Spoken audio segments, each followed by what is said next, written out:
Perkenalkan, nama saya Ahmad Budi Nur Jamal dari jurusan Teknik Sipil Program Studi S1 Pendidikan Teknik Bangunan offering PAI E24. Di sini saya akan menjelaskan mengenai bab 4, yaitu hukum Islam dan perbedaan mazhab dalam Islam. Yang pertama, hakikat mazhab. Yang pertama, menurut Al-Imam Taj al-Din Al-Subki dalam kitab Jam'ul Jawami jilid 2 halaman 123 menyatakan, berpegang teguhnya selain mujtahid kepada mazhab tertentu yang diyakininya lebih kuat atau setara dengan selainnya. Yang kedua, oleh Al-Syeikh Ramadan Al-Butti dalam kitab berjudul Al-Mazhabiyah Aktsaru Bid'atin Tuhaddi Al-Syariah Al-Islamiyah halaman 11 menjelaskan bahwa yang dimaksud dengan bermazhab atau at-tamadzub adalah bertaklidnya orang awam atau orang yang belum mencapai peringkat mampu berijtihad kepada mazhab imam mujtahid, baik ia terikat pada satu mazhab tertentu atau ia hidup berpindah dari satu mazhab ke mazhab yang lainnya. Yang ketiga, oleh Jibril Mikhah mendefinisikan al-tamadzub, yaitu orang alim yang menganut mazhab mujtahid sebagai mazhabnya, ia ikuti dan ia berpegang teguh kepadanya dalam al-usul dan al-furu' atau fikih, bukan kepada selainnya dari beberapa mazhab para mujtahid lainnya atau menisbatkan diri saja. Yang kedua, yaitu pengertian mazhab. Secara bahasa, mazhab terbagi menjadi dua makna. Pertama, mazhab adalah al-mu'taqad yang berarti diyakini.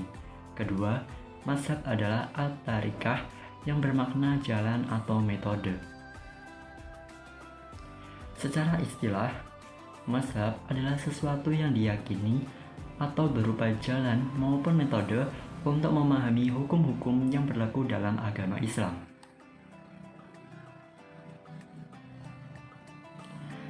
Yang ketiga, jenis-jenis mazhab. 1. Mazhab Hanafi.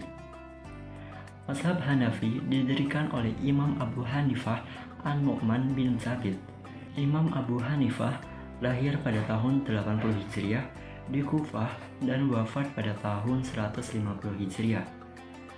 Mazhab ini dikenal sebagai mazhab ahli qiyas atau akal karena hadis yang sampai ke Irak hanya sedikit, sehingga Imam Abu Hanafi lebih banyak menggunakan qiyas atau akal. Meskipun begitu, mazhab Hanafi ini dapat berkembang karena menjadi mazhab pemerintahan pada masa Khalifah Harun al-Rasyid. Yang kedua, yaitu mazhab Maliki. Mazhab Maliki dicetuskan oleh Imam Maliki bin Anas al-Asbahi. Beliau lahir di Madinah pada tahun 93 Hijriah dan wafat pada tahun 179 Hijriah. Mazhab ini dikenal sebagai mazhab ahli hadis, yaitu hukum agama yang bersumber pada hadis-hadis. Dalam hal ini, Imam Maliki lebih mengutamakan segala hal tindakan dan perbuatan berdasarkan hadis Rasul. Yang ketiga, mazhab Syafi'i. Mazhab Syafi'i didirikan oleh Imam Muhammad bin Idris Asy-Syafi'i Al-Quraisy.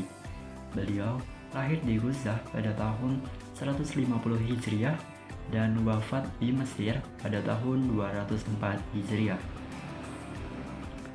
Dalam hal ini, Imam Syafi'i banyak belajar kepada Imam Malik yang telah dikenal sebagai mazhabul hadis. Imam Syafi'i berusaha menggabungkan mazhab hadis dan mazhab qiyas.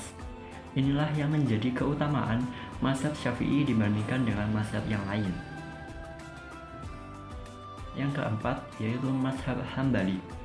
Mazhab Hambali didirikan oleh Imam Ahmad bin Hanbal Asy-Syaibani. Beliau lahir di Baghdad tahun 164 Hijriah dan wafat tahun 248 Hijriah. Imam Hambali melahirkan mazhab yang digunakan untuk perbuatan-perbuatan afdol, bukan untuk menentukan hukum. yaitu tidak lain adalah hadis dhaif. Pembahasan yang terakhir yaitu pentingnya mazhab bagi kehidupan.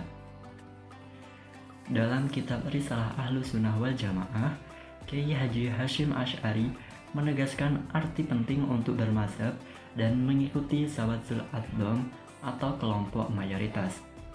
Seperti yang disebutkan dalam hadis Nabi Muhammad SAW, ketika terjadi ikhtilaf, maka kalian harus mengikuti Zawatul Aqdam atau kelompok mayoritas bersama kebenaran dan para pengusungnya. Hadis riwayat Ibnu Majah. Atau dalam riwayat Imam Tirmizi disebutkan bahwa sesungguhnya Allah tidak akan membiarkan seluruh umatku berada dalam kesesatan, dan Allah berpihak bersama jamaah. Barang siapa yang menyendiri atau menyimpang dari jamaah, dia akan menyendiri ke neraka.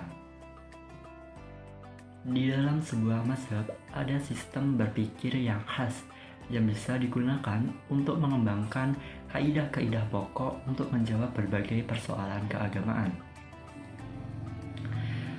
Selain itu, terdapat juga kriteria-kriteria yang menentukan kewenangan seseorang dalam mengeluarkan gagasan, pandangan, dan fatwa yang tentu saja didasarkan atas penguasaan dan kepakaran orang tersebut di dalam masalah hukum Islam. Maka dari itu, sangat penting untuk mengetahui mazhab dalam kehidupan kita, agar tidak saling menyalahkan imam yang diikuti dan tentu saja petunjuk kita kepada Al-Quran dan hadis. Sekian pembahasan bab 4 dari saya. Sekian, terima kasih. Wassalamualaikum warahmatullahi wabarakatuh.